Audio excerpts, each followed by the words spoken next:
Good morning, everyone. Welcome to the situation briefing especially on the effects of the weather systems and what we have, what our various agencies have been able to do.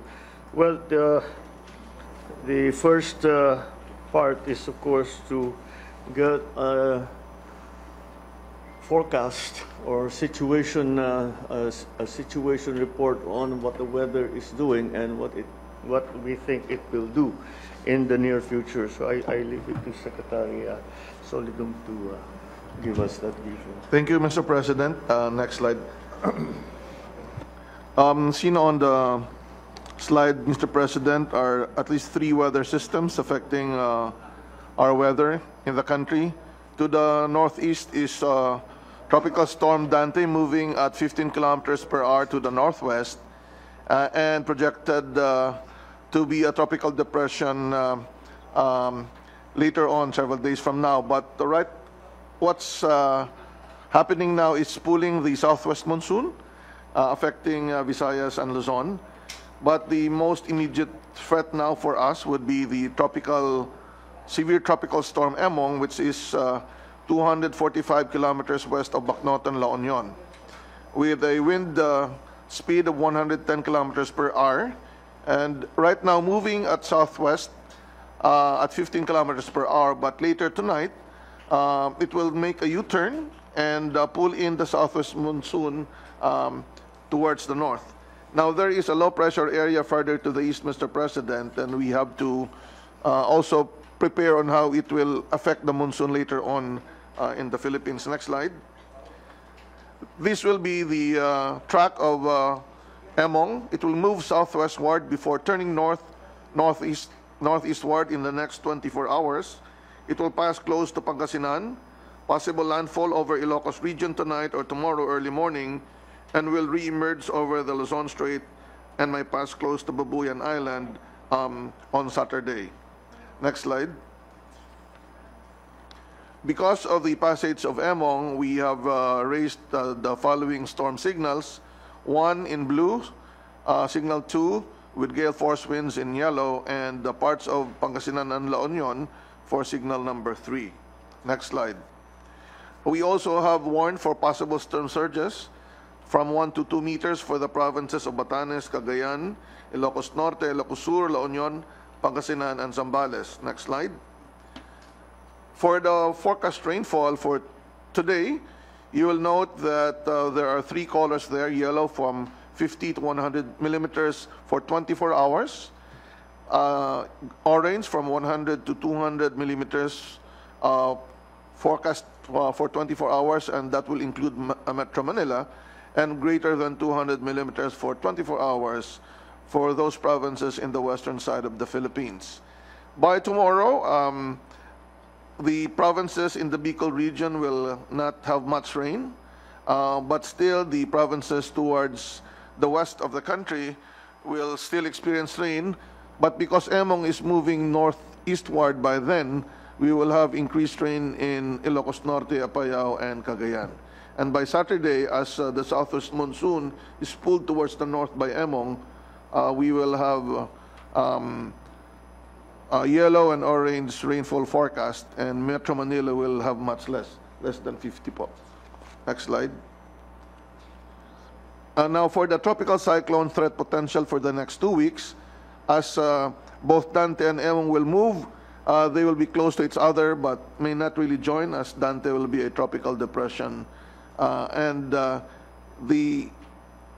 low pressure area to the east, which is number 1 on the upper graph, Mr. President, will be close to the Philippine area of responsibility, and we'll have to watch out if ever this will pull in the southwest monsoon. Next slide. Ito po yung updates natin sa dam. Ongoing po yung release ng water sa Ipo and Ambuklao and Binga, but the Ambuklao-Binga release will be caught by San Roque. So far, yun po yung situation natin, Mr. President. Next slide. Okay, yan po ang end, Mr. President. Thank you. Thank you for that forecast. So this is what we can expect in the next week and 2 weeks, 1 to 2 weeks for in terms of the weather. But like any other forecast, things change. Kaya tutukan na lang natin if there are any changes. Okay. For the preparedness and response measures, ASEC Alejandro will take us through the details, please. Yes, sir, Mr. President. Just to update the President on the combined effects of southwest monsoon, tropical cyclones Krising, Dante, and Emong as of 5 a.m. this morning. A total of 2,000 families or 5,89,000 persons were preemptively evacuated in regions 1, 2, CAR, 3, Calabarzon, Mimaropa, Region 6, and Caraga. In terms of affected and displaced population, 4,000 barangays or 934,000 families or 3.3 million persons were affected across all regions. 1.2 thousand evacuation centers remain operational, currently housing 51,000 families or close to 154,000 persons. An additional 39,000 families or 160,000 persons are displaced outside evacuation centers. NCR has the highest number of displaced families inside evacuation centers with 24,000 families, and Region 1 has the highest number of displaced families outside evacuation centers with 19,000 families. Following a brief decline, the number of displaced families, both inside and outside ECs, has begun to increase again, attributed to the continued heavy rainfall brought by southwest monsoon and tropical cyclones Dante and Emong. In terms of casualties, we recorded 12 dead persons from Calabarzon, Region 10, Region 6, Caraga, Mimaropa, NCR, Region 11. Causes of death include falling debris, drowning, electrocution, and being swept by strong flood currents. In terms of injuries, we recorded 8 persons from Region 12, 10, 9, and Regions 1. Injuries are due to fallen debris and uprooted trees. We recorded 8 missing persons from Region 6, NCR, Calabarzon. Missing persons were attributed to incidents of being swept away by strong currents and drowning. All casualties are subject to validation. In terms of damaged houses, 2.4 thousand houses are reported damaged in all regions, of which 423 are totally damaged and over 2,000 are partially damaged. In terms of infrastructure, damage to infrastructure and agriculture, estimated damage to infrastructure amounts to 3.9 billion pesos, with reports coming from Regions 1, 2, CAR, 3, Mimaropa, 6, and NIR. Damage and losses to agriculture sector amounts to 323 million, affecting Regions 1, 2, 3, Calabarzon, Mimaropa, 5, 6, NIR, and Regions 12. In terms of suspension of classes, 812 cities and municipalities suspended work in their respective AORs in Regions 1, 2, CAR, 3, NCR, Calabarzon, Mimaropa, 5, 6, and NIR. Over 1,000 cities and municipalities suspended classes in all regions except Region 11. On the status of lifelines, several cities and municipalities are still experiencing interruption in power supply, water supply, and communication lines. 104 road sections are currently impassable in Regions 1, CAR, 3, Calabarzon, Mimaropa, Region 6, and NIR. 14 bridges are not passable in Regions 1, 3, 6, 10, and BAR. In terms of flooding, based on the... One second, yung sa not passable, anong ibig sabihin? Sira o underwater o na some are landslide? underwater, sir, and landslide. What about yung tulay? 14 is, when you say it's not possible, nasira na? Hindi naman, sir. It's due to... So why is it not possible? Just level of flooding. inabutan na ng tubig. Yes, sir. Okay, go ahead. In terms of flooded barangays, based on the data from DILG as of 4 a.m. this morning, over 1,100 barangays remain flooded. More than 273 barangays are experiencing receding floodwaters, and 930 barangays have reported that floods have fully subsided. The majority of flooded areas are located in the western part of Luzon, due to the enhanced southwest monsoon. 40 cities and municipalities are declared under state of calamity in regions 1, 3, NCR, Calabarzon, Mimaropa, and 6. In terms of assistance provided, government agencies have provided over 181 million worth of assistance to affected families in regions 1, 2, CAR, 3, NCR, Calabarzon, Mimaropa, regions 5, 6, NIR, 9, 11, and 12. An additional 8.4 million worth of assistance was provided to augmentation support to responding LGUs and agencies in CAR and Mimaropa. That ends my short briefing, Mr. President. All right. So this is these are those who have been affected. We'll get to that, but before I wanted to ask about the DepEd. What are we doing about the schools that are now full of evacuees? Anyway, let's do Rex's report first. Yes, sir. And then I want to do that, and I want to do also. They're still thinking about the children, the health. Yes, sir. The health care. Okay, but anyway, sige, Rex, ikaw na muna. Thank give you. us what you have been able to do so far. Thank you, Mr. President. We have a short presentation. If we can pull it up. All right, next slide. Mr. President, I won't go through this slide anymore because it's covered by ASEC Rafi's presentation. Suffice to say, it just shows the number of affected barangays, number of affected families. But the next slide is more of our concern. Mr. President, at the moment, we have 1,192 open evacuation centers, 45,168 families inside the evacuation centers. Now, there's a slight difference in the number of ASEC Rafi and mine because it depends on the cutoff. We use the same base data, but sometimes we print it much later or he prints it much later. But give or take, Mr. President, it comes close to each other. Now, the next slide is the slide, Mr. President, that pertains to DSWD. We've already released since last Saturday 337,228 family food packs. At the moment, Mr. President, the requests are streaming in from various regions. We are looking at close to 600,000 requests. It will come close to our Karina numbers.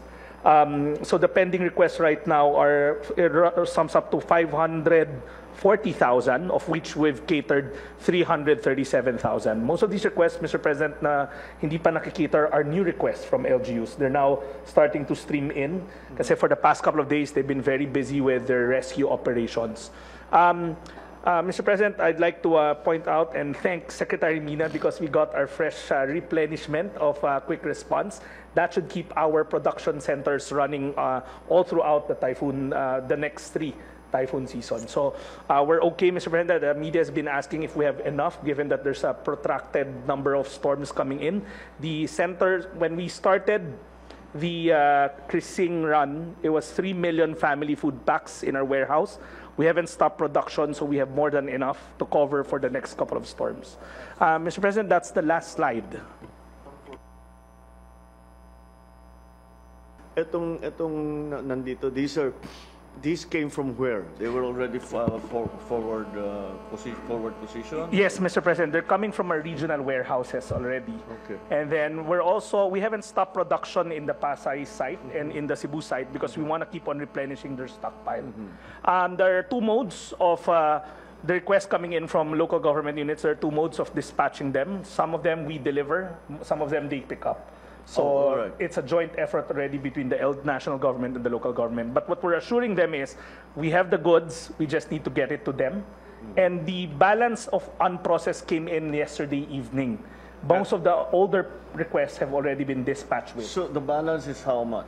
Mr. President, we're looking at another close to 300,000. 300,000. New requests are streaming in from NCR and Central Luzon. Malalaki na ho in requests because there are flooded areas in Kamanava and then Pampanga and Bulacan. All the way down to Cavite pati. Yes, sir. Oh, okay. All right. So how are we transporting all of this? Mr. President, 2 ways. We have our own hauling services that we procured. Pero, kulang yun. but the LGUs are also helping us kasi meron talaga silang sariling capacities. Private sector like GCash has already pitched in. And then we would call OCD to deploy military or police equipment. For transportation. Yes, sir, to get it to the LGUs. Yeah, all right. And then the last mile, as you know, Mr. President, the LGUs take care of. Yeah, so LGUs talaga, well, LGUs I know already. It's just a question, ay maayos ang coordination ninyo ng, well, national governments, specifically DSWD, and the other relief agencies, but that also concerns DOH. So what we have, what we noticed was yung pinuntahan namin sa San Mateo and sa was there's some the congestion, so which immediately brings to mind the danger of infection that will be that will spread very, very quickly from one. So I'm glad to note though that each one that we went to had a health center, a clinic. And that is manned by what? How many people is that one team? So one clinic is manned by local government municipal health officer. Tapos we augment them with nurses and doctors.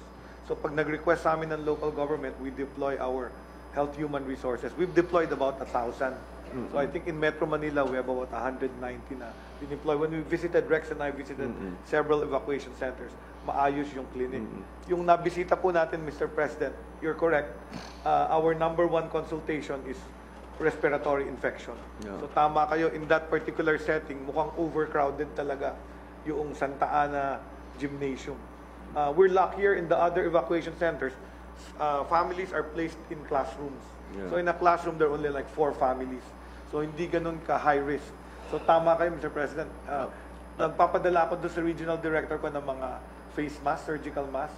So at least if the kids have upper respiratory infection, ma-prevent by asking the kids with infection to wear the mask. Again, there has to be close coordination because hindi naman lahat ng doktor at saka nurse na nagmamanong health center. Karamihan, actually, we only supply, mostly we supply the medicines, whatever medical supplies. But it's distributed by the local healthcare workers at saka mga first responders. So again, there has to be good, because always, we provide some of the relief goods and some of the assistance, but in the end, it is the local government who takes the role of bringing all of those supplies, relief goods, kung ano man ang kailangan, to bring it to the last. Again, we refer to it as the last mile, para lahat ng nangangailangan mabigyan ng tulong. Again, unfortunately, we are very familiar with the situation already. We have learned many lessons, and those lessons are now being the lessons learned are now being used to improve our delivery of assistance to everyone. Yes, all right. The last thing was the DepEd, the kids. What are we going to do with the people in some areas? 1 week na ito, and this is. What? How many is this? 3 out of the projected 15? 15 pa po. For the rest of the year. 12 to 15. Sir, right now we have so 200. we have to have a plan in place. Yes, sir. We cannot just keep sending them home. But the problem is that many schools are evacuation centers. Yes, sir. So where do we bring the kids? Where do we bring the children to study? Wala. Some are in the schools, but thankfully, DSWD has been yung mga inikutan kong schools as evacuation centers. Meron ng pinadala si SecRex ng mga relief goods, Mr. President. But of course, those need to be replenished, and I'm sure SecRex will do that over time. What we're doing now, sir, is we're making sure that we give books to the children now. That's the goal, but we're not quite there yet. But so at least they have something that they can do while they're at home, sir. So let's make sure that our part of that will be the making sure that they get the material. Yes, sir. Our teachers, being the heroes that they are, I'm sure they will find clever ways, ingenious ways to continue somehow to continue to That's have correct. contact That's with, correct, the, Mr. with the President. kids. Yes, sir. So Yes, sir. let's ask them, let's ask the teachers what do they need, Yes, sir. so that they can somehow conduct some kind of instruction, even in the midst of all of this. We'll do that, sir. We'll What's do that, sir. happening. I know the satellite, of course, depending on the weather, but yung sa fiber optic, do we have to shut them down for any reason? So, Mr. President, I've been meeting with Globe, Smart, and Dito, and on the cell services, all are up and running in the areas that are affected. So they're on red alert also. So they have extra, even if it's brownout, Mr. President, they already have diesel fuel in stock. They've also agreed to provide free call and text and some loads during the during the time of the storm in affected areas. So they'll make announcements within the day. On the fiber optic, we've not received any major outage as the report of NDRRC, NDRRMC. Only one LGU has an affected comms line issue. So the telco naman, Mr. President, when they have coverage, the only problem I think is we need to expand the coverage. But where they have service, it's working, Mr. It's President. working. Yes. All right. So we're still able to continue with our connectivity program kahit papaano. Yeah, Well, you know, the backbones are already in place. So it's just a question of continue. Well, if you can still work, and now with the advantage now of the satellite, the small satellite receivers. Yes. Okay, well that's good. So at least you have that, so Yes, you sir. can maintain. That's the ideal, sir. What we are talking about here is mitigation, of course, flood control, all of that. You know, that of course is the biggest thing. But then it is adaptation. This is not an extraordinary situation anymore. Do not think of it as a special situation. This is, I hate to use the overused phrase, but this is the new normal. Ganito na talaga ang buhay natin kahit ano pang gawin natin. Kaya wala tayong kailangan ang pag-iisip natin, hindi natin sinasabi, ay, baka sakaling magbagyo. Magkakabagyo talaga. At saka ganito. So paghandaan na natin, pag-isip na tayo ng mga panibagong paraan para yun, sa pag-aaral, sa paggagamot ng ating mga may sakit, tapos sa pagdala ng relief goods, sa pagdala sa all of these things. And I think that's the most important shift in thinking that we have to think. In my lifetime, bagyo is an extraordinary activity. Pagka may bagyo, siyempre, bata ka, walang pasok, yun lang. But it's not normal. It's like something unusual that it happens every once in a while. Lalo na yung baha na ganito, every once in a while lang yan nangyayari. So we have to change kasi tayo, well, I don't want to drag anybody into my old generation, but tayo more or less the way we think of it is a once in a while dadaan yung bagyo. We have to change our thinking and say, look, this is the way it's going to be as far as we know for many decades to come. So let's just prepare. Think of it in terms of this is what we have to do, because this kind of situation will continue to arise every time there is a storm, and the storms are coming. They're coming more quickly. They're becoming more strong. They are dumping more water on us. Ang consuelo de bobo natin is that pag nakikita natin ng mga ibang lugar, we see what happened in Texas, we see what happens in India, we see what happens in other places. It's really the change in climate. And we have to understand that the climate has changed. The rain patterns have changed. Memoryado na natin kailan dadating yung bagyo eh. Kaya alam na natin kung saan dadaan yung bagyo. Memoryado na natin lahat yun eh. Memoryado na natin saan magbabaha. Many, and probably even most, I'd go so far as to say, most of those things no longer apply. We have to think in terms of the way that what we are seeing now.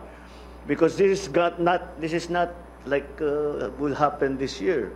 This will happen again next year. This will happen again the year after that, and the year after that, etc., and so forth. So we have to think in those terms. So our solutions need to be longer term, not so ad hoc, not so, how do you say, informal, but really we have to think of in terms of changing the way we approach this kind of problem. But so far, I'm satisfied that the response of government is sufficient. Well, it's never sufficient, but it is at a level that that is providing a great deal of relief to everyone. We'll just have to keep doing this. We'll just have to keep watching the weather. And whenever our assets are allowed, if the rains slows down a little bit, the roads open up, then pasok tayo. Again, the immediate concerns, relief goods, health, and now really our schools. So yun ang isipin natin. Kasi we keep talking about improving the grades of our. If they're 3 months out of the year out of school, how kahit anong gawin mo, di ba? Dugi ka agad eh. So I feel sorry for them because they cannot get their proper education. Yeah, yes. Sir, we made an announcement that we'll be implementing makeup classes on Saturdays, and we got severely bashed for that suggestion. But I'm standing by it, sir, because we need to do it also. We really need to do it, and it also it shifts the incentives. Kasi ngayon, everyone is pressuring the local chief executive to suspend classes. They get bashed online. Alam ni ni Secretary Rex when he was mayor, he'll get so many messages. And if you don't, alam ni Governor John Vic, if you don't, diba, you will get bashed eh. Oh, tulog pa si Governor, tulog pa po si Mayor. So now we want to shift it. So they will not arbitrarily ask for that if they know they have to make it up on a Saturday, sir. Kasi ganun daw dati. That's the old policy. They were very strict that if you miss a class, you have to make it up on the Saturday. I don't know what you think about that, sir, because, of course, it may not be the popular decision, sir. None of this is popular. How can it be popular? Mahirap ang tao. And we do. I know we're doing everything that we can. The funding is there. All our assets are there. But, you know, we just have to mitigate the effects of the storms and already think very, very hard about what are the adaptation measures that we have to undertake, because this is not an unusual occurrence. It will happen again for the rest of the year. If we are anticipating 15 storms for 2025, we have had 3. Isang dosena pa ang inaantay natin. But then, think again, think further. Next year, ganito pa rin ito. It will still be the same. So let's prepare, let's think in those terms. What do we need to do for the next decades so that we can adapt to the new weather systems that we have. Along those, Yes, of course. Mr. President, along those lines, the Mines and Geosciences Bureau has been preparing the maps and advisories on the rain-induced flooding and landslides, but down to the barangay level. But then we found out that the local government units may not have been able to maximize this resource for planning and for response. We have been that's why we have discussed with Secretary Solidum to have the joint IEC to train actually the local government units in reading maps and using these tools in order to incorporate into their land use plans. I think that's the only way we can It is, yes. have for Yes, for it is the long only term. way. Yes. So, All right, yes. Mr. President, in case of continuous rains, we now have suspended for several days. And it's good that the Malacanang Memorandum Circular regarding suspension is now including the alternate work arrangement, because in government, we must continue our service. So the public service continuity effort of all government agencies must continue. Kung sa bahay lang sila, hindi sila mag-evacuate, pwede silang gumawa ng trabaho to make sure that our productivity does not diminish much, Mr. President. So we should encourage public service continuity. Even maulan, meron pa rin pwedeng gawing trabaho. Yeah, in fact, there's more work pagka may ulan.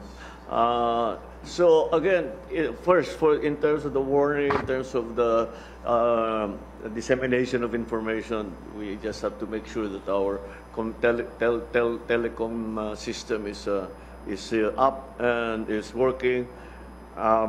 And pag-aralan na natin saan yung mga lugar na hindi natin naabutan that really needed to hear, to have the information, to have the let's prioritize, let's put them in the GIDA list already and prioritize them so that when this happens again, we don't have the same problem.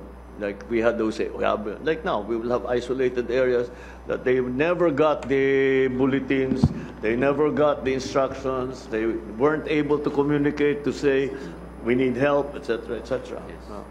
Mr. President, for areas where we still don't have telecoms, we have in the regions what we call the move units. These are heavy trucks with mobile, parang cell site na mobile, and satellite dish. So they're all mobilized. So far, they've not been deployed because the telcos naman are... Well, so the areas that have Yes. been hit this time generally have a good connectivity. Yes, Mr. President. So now, we will deploy them in the areas kasi nakaabang sila dun sa mga lugar na baka bumagsak yung telco. But for the past few days, the telco's been able to keep their systems up and running. So we will deploy these move sets already to yung mga areas na wala talagang signal. So we can deploy them na, Mr. President. Well, again, telecom is key. Connectivity is key. Even if the plans of DepEd, that will again depend on connectivity. So, in the more immediate, the more immediate concerns, ganun pa rin. So we can warn people that dumadaan diyan sa inyo, mukhang dadaan sa inyo yung bagyo, maghanda na kayo. Hindi mo kan dito dadaan, dito magbabaha. We can predict, so we can tell people, umiwas na kayo. Ilayo nyo na yung gamit ninyo o maghanap na kayo ng ibang pupuntahan muna for a while. So these are all the things that will help. This is the mitigation side of it. But we really have to put together a plan for the long-term adaptation part of the entire problem. That's probably the bigger. We'll just have to change the way we think. We just have everything is different from what it was in the last 40 years. Yeah, in the spirit of new normal, as you word it, the hospital facilities, I'd like to report, kahit walang pasok ang government, functional kami. We call it continuity of operations planning because health services have to continue. For nurses and health professionals that cannot go to the hospital, we provide free dormitories so they can stay already in the hospital para tuloy-tuloy ang services. So all our hospitals except the one in Malabon, yung San Lorenzo Ruiz na nabaha yung ground floor, functional sila. Most of the damages for health facilities are rural health units na very limited services naman. And I'm very happy our Secretary of Energy even called me asking about the hospitals that will need additional power in case the power goes down. So lifeline to, so maybe Secretary Garin can talk more about what they did to help our hospitals. Yeah, that brings us to the next critical service, that of power. How are we doing in the present situation? Sir, the only problem we have with power is the flooding. Kasi yung Meralco and all the ECs are fast naman. Meralco in minutes they can fix. But they cannot come in if there's still flooding. So there are still areas in Metro Manila. But compared to Monday and to today, sir, mga 20,000 yung start natin eh. But by right now, around 800 na lang yung walang electricity. So the response, because they prepared by already, and then as you said, we're already used to this. Yeah. So sanay na yung mga ECs natin. Among the ECs naman, sir, mga 4 lang yung affected talaga na, which is Benguet, Abra, more, and the flooded areas, which is Bulacan, Pampanga, Pangasinan. Pero yung sa Benguet kasi, sir, may mga landslide eh. So, mahirap pasukin. And then, Bulacan, it's the flooding. We're monitoring everything. Ang isa is the interagency coordination. For example, we had a problem with the aviation fuel. We were left with 1 day na lang, but we worked with the OTR to allow them to pass through NLEX, and that's worked out. Also with DOH, sir, we're checking. Ang ano din sa resiliency is we need to make sure that the hospitals na kahit mabaha yung first floor, yung equipment safe and functional. So we'll do that, sir. That's the lesson that we learned on this storm. And also, coordination. I think we need to have more coordination with the SWD because we were checking the areas. And so far, isa lang naman yung nawalan ng power. And the provision of power in their packing center when Secretary, I think you only have until Thursday yata na genset doon. So we're providing more for your center, sir. So I think it's the interagency. We're working on that, sir. So we're meeting regularly naman, sir. But on power side, it's good pa naman, sir. Mr. President, I'll just jump in. We wanted to run the old equipment also. That's why we're using genset. But the repacking center is fully energized. We just installed it to the new equipment. We wanted to create another line. That's why we were asking for gensets for the old lines lang. Yeah. It's fixed. Thank you. So 1 hour ago. So that's just lang the best we can do right now is just make sure that DSWD and DOH can continue with the services, and we're coordinating with them naman, sir. But as to the service of the electric co-ops, there's no major damage kasi walang hangin eh. So flooding is the only problem we have, sir. All right. So, Okay. Mr. President, we have one health worker, barangay health worker in Mikawayan that died of electrocution. Heroic to, she went to the she's a 46-year-old. She went to the rural health unit to check on the equipment kasi nga mababasa. But she got electrocuted and died. So Sir, on that topic, I'd like to ask sana yung mga, like through Secretary Mulya, that the LG should inform yung, kasi minsan hindi nila nakikita, may flooding, so they can cut off the lines.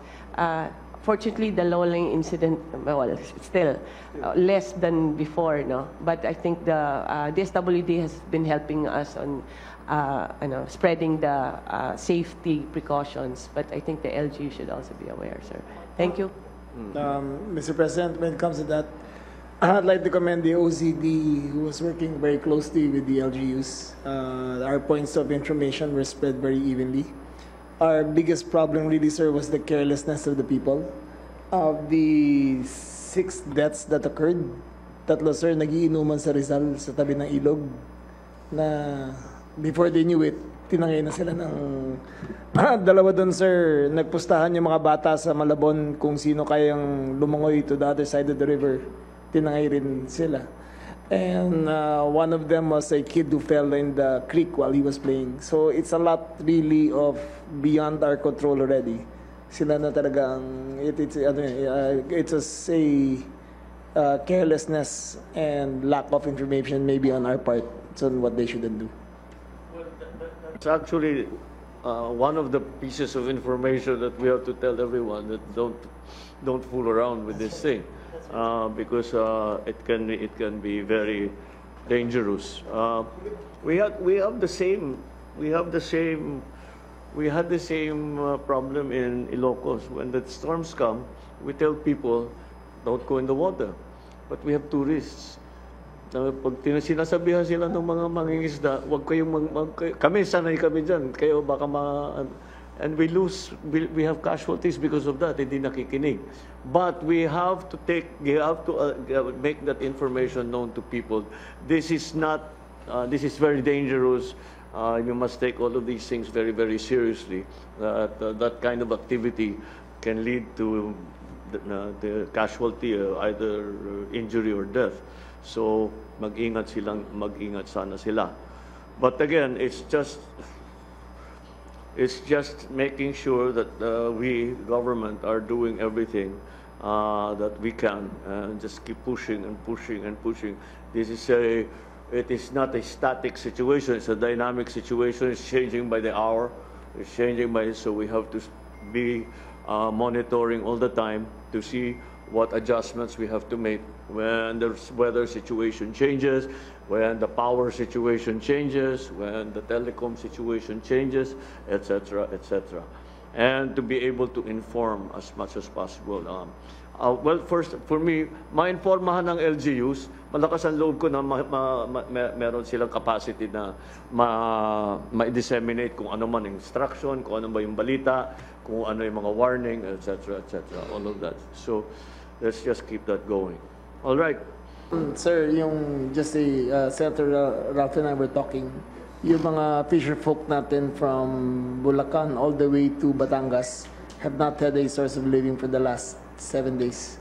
So but we've coordinated with the SWD already to start distributing relief packs starting Sunday and Monday, so that we can take care of them already. That's around 60 to 70,000, sir. I see. Okay. All right. Mr. President. Well, as long as, yes, sir. Yes, sir. On the areas na nag-declare ng calamity, there's a price freeze. And for DOE, that's kerosene and LPG. Pero the monitoring can be done by the LGU, sir. We're trying to ask the oil companies na mag-price freeze din sila sa diesel and gas and postpone the price hike or any adjustments in another 2 weeks pa. But I think the monitoring, we don't have the capacity to do monitoring ourselves, sir.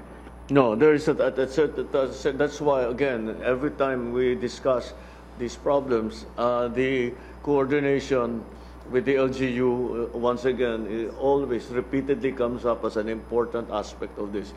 Because, again, it's the nature of the thing. We can do everything we can here, but at some point, the LGUs have to come into play. And without them, very incomplete ang ating magiging relief, ang ating maging rescue, ang ating, again, rehabilitation when the time comes. So let's keep those lines open and make sure that we act upon what the LGUs tell us as to what their situation is. Because, again, they know it better than anybody else. Okay. Mr. President. Yes, sir. Mr. President, as much as there has also been effects on people on the ground, the movement of people has also been gravely affected by the weather systems. I wanted to report that at the moment we have 1,071 stranded tourists in various destinations, considering that there have been flight and ferry cancellations across 9 regions. We are currently coordinating with LGUs concerned to provide assistance and for the resolution of the same. In terms of preemptive measures to ensure that no bodily harm comes upon tourists, there has been suspension of touristic activities in 11 regions, the most widespread of which has been in Region 4A.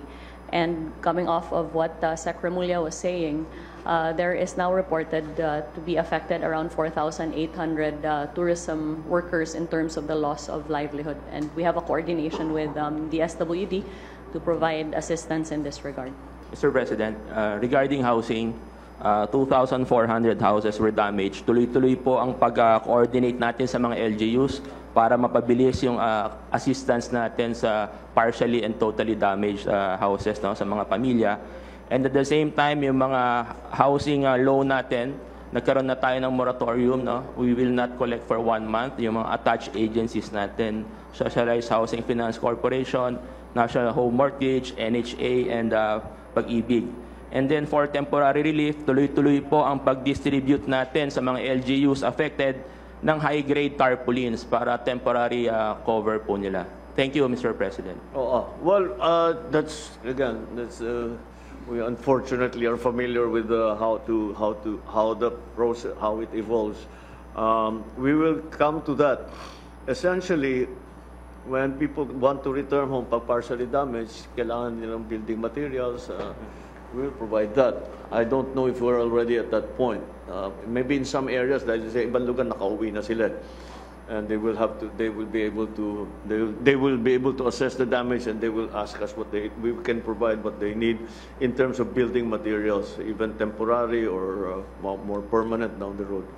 Mr. President, in terms of accessibility, we have monitored actually from July 17 up to today about 46 road closures, but as of today, there are just about 10 road sections. These are not the primary roads, these are secondary and tertiary roads, Mr. President. And good thing is the primary roads travel has not been impeded. Open po ang Maharlika Highway all the way from Cagayan all the way to Mindanao, and Manila North Road has been opened all the time. The only thing that we have closed actually temporarily again, Mr. President, is Cannon Road. Yes. Cannon Road for safety reasons, Mr. President. But we expect landslide na naman ang problema. Mr. President. But we expect that most of the roads, the remaining roads that will be open today, Mr. President. Okay. All right. We just adjust as quickly as possible when the weather changes. The minute magka-opening tayo, gamitin na natin kaagad, send the relief goods, send the information, all of these things. Stay connected to everybody. That's the main thing. Just everybody stay connected to each other and to everybody else, to the LGUs, to your people on the ground, on the regional level, at the provincial and municipal level as well. So we are aware of what is happening everywhere and can respond accordingly. Okay. Yep. Is there anything else? Anything else that we need to be? Yes. Just a reassurance, marami po tayong cash at handa po ang ating mga government financial institutions para sa pagdangailangan ng salary loan, calamity loan, pwede po tayo magbigay ng mas mababang interest. Well, that's always good to know. There is a ready source of income. Kiko, wala tayong problema sa buffer stock. No problem, sir. Yeah. Mr. President, sa rice, we've been supplying. I know that our warehouses are full. We're just monitoring agricultural commodities. And kung tumaas man in calamity areas, we can impose the price active. Kailangan. Oh, sige. All right. So we have that assurance from DA na kompleto naman ang atis bigas yung ayos tayo. Mr. President, I just wanted to reiterate that the Mines and Geosciences Bureau issues a 2 to 3 day forecast based on the rain forecast on what barangays, at the barangay level, which barangays are susceptible to very high flood, moderate flood. How do you disseminate that info? Right now, Mr. President, it's provided to the OCD, and then it's provided to the regional offices of DNR for them to disseminate. But we're trying to improve on that. So I've talked with Governor Daxcua and the others so that we can have real-time dissemination. And this is where I think our other government agencies, if you will find them useful, we will directly, real-time, provide them to everyone rather than through different channels, like it has to go through the region and then from the region disseminated to the LGUs themselves. Well, that's the key. To be that granular, that's important. Yeah, we go into that much detail in terms of the forecast.